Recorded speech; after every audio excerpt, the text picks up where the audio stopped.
You're most likely familiar with the 10 Commandments in the Bible, stuff we generally take as good advice. Don't murder, don't steal, honor your parents, the list goes on. And those are just the first 10. There are actually a total of 613 commands, all given to ancient Israel, found in the first 5 books of the Bible, which in Hebrew are called the Torah. Now, the word Torah is usually translated in English as the law, because it has all of these laws in it.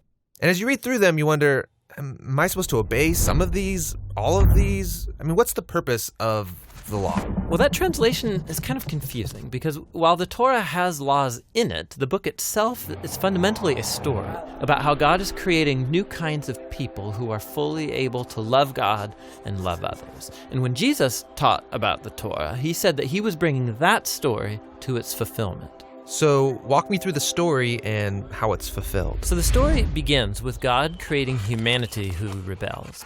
And God chooses Abraham to bless all of the nations through his family, who end up in slavery down in Egypt, and so God rescues them. Then at Mount Sinai, God makes a covenant with Israel, like an agreement. And all of the laws that Moses gives to Israel are the terms of that agreement. They're like a constitution. And so some of the laws, they're about rituals and customs that set Israel apart from the nations. Other laws are about social justice or morality. And by following these, Israel would show the other nations what God is like.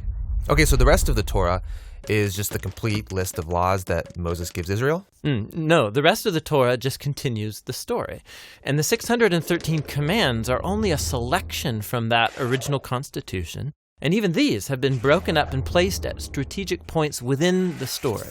Now pay attention, because you'll see a really clear pattern. Moses gives the first laws to Israel. Yeah, don't worship other gods, don't make idols. And then right after that, there's a story of Israel breaking those very laws. Yeah, they worship the golden calf. And so Moses gives some more laws, and then you get more stories of rebellion. Some more laws, rebellion again, some more laws, more rebellion, and you start to see the point. Right, no matter how many laws, they're just going to continue to rebel.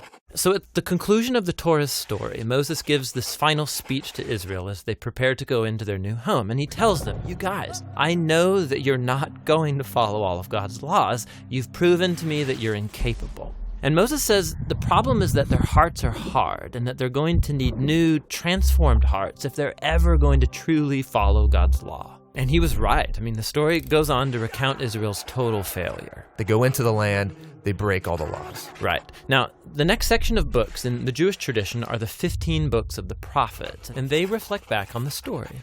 For example, Ezekiel, he said that if Israel was ever going to obey the law, God's Spirit would have to transform their hard hearts into soft hearts. And Jeremiah said that's when obedience to God's commands wouldn't feel like a duty, but they would be written deep in their hearts.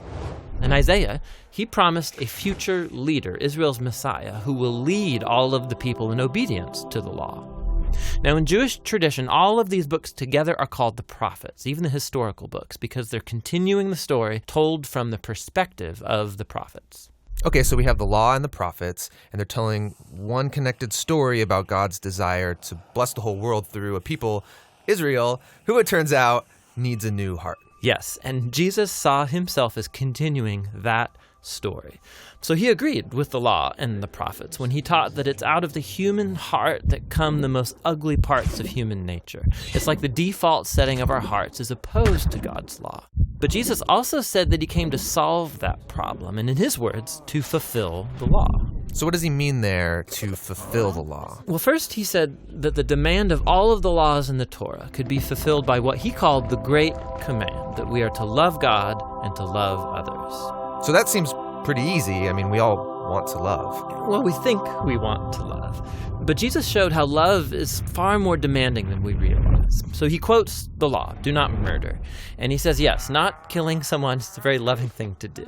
But then he also says that when you treat someone with disrespect or when you nurse resentment against them, you're also violating God's moral ideal because you're not treating that person with love. And so Jesus said true love ought to extend even to our own enemies. So even though this command seems very simple, Jesus showed how our hearts are not currently equipped to fulfill even this basic command of God to love others. And that's kind of a downer. But where Israel failed, Jesus brought this story to its fulfillment. As Israel's Messiah, he fully loved God and others, and he showed all of the nations what God is truly like.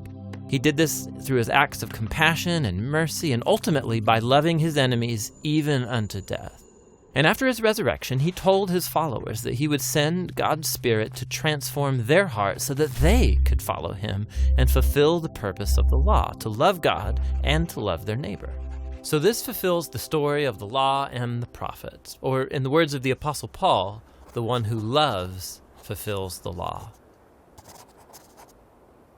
This video was made possible by over 1,300 people who chipped in, and most of those are monthly givers to the Bible Project. Thank you guys so much. We make a lot of videos like this one that trace a biblical theme from the beginning to the end of Scripture. We're also making videos about every book of the Bible, helping you learn about its design and overall message. We're committed to keeping these videos free, and we're able to do that because of your support. If you want to see more videos or other resources we have, go to jointhebibleproject.com.